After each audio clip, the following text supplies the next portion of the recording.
Hi girls, it's Miss Madison. So today we're going to talk a little bit about women's voting and why that is so important, especially during this month and especially now.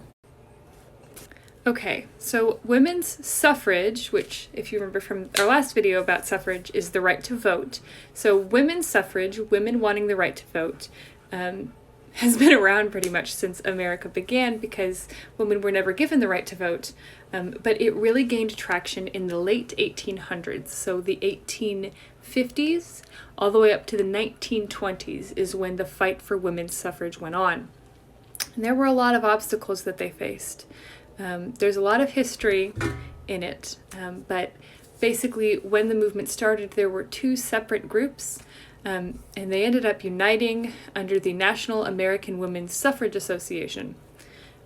So this group was a group of women and men that wanted women to have the right to vote. They believed that women should be able to have a say in what goes on in the country. And I know that may be hard to understand, especially if you haven't voted before, which all of you are too young to vote in an election. But think about your class elections, because I know you hold those. So if your class were electing a class president, and let's say this class president gets to decide when your lunchtime is. Now imagine if they told you that if you were a girl, you couldn't participate, you would not be able to cast a vote. They would actually prevent you from going into the place where they cast the ballot, which is what you vote with. You would probably be pretty angry, and rightfully so. So a lot of women were very frustrated with this because there was no real reason they were being denied the right to vote. And a lot of people that didn't want women to vote were people that didn't believe that women should vote. They thought that women were the opposite of what they are. So they didn't think girls were strong, smart, and bold. They thought that girls were incompetent and would not know how to vote or would not know the consequences of voting, which is all not true, but everybody kept saying these things to them when they tried to vote.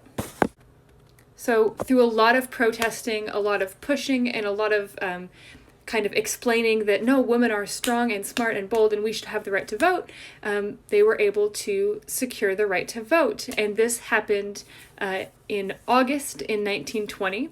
So August 26th, 1920, the 19th Amendment was ratified, which means it was approved and passed into law on a federal level, which means all the states. So the 19th Amendment granted the ballot to American women, which meant that we were now able to vote.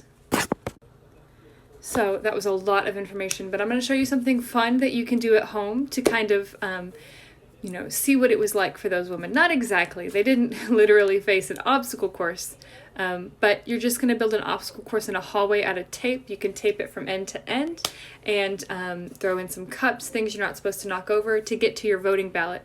And while, again, they didn't literally go through an obstacle course, all of the things that people were saying to them and, they didn't believe in these women and things they were doing to tear women down, those were all obstacles that they faced. So we're going to set up our own little figurative obstacles.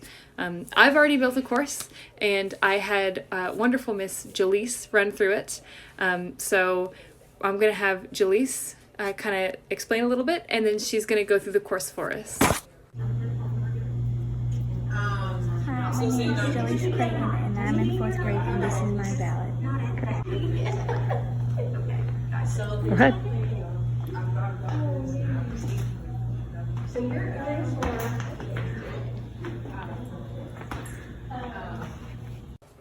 Okay, so if you set up your own obstacle course, I would love to see what you did. And I want you to tell me how you would have felt if you were in the situation where someone told you that you couldn't vote. What would you do to try to tell them that, no, I should be able to vote? And more importantly, what are you going to do August 26th when it has officially been 100 years since women gained the right to vote in the United States? Just remember, girls, you are all strong, smart, and bold. We all have a voice that we should use, and vote in every election you get the chance to because your voice matters. Bye!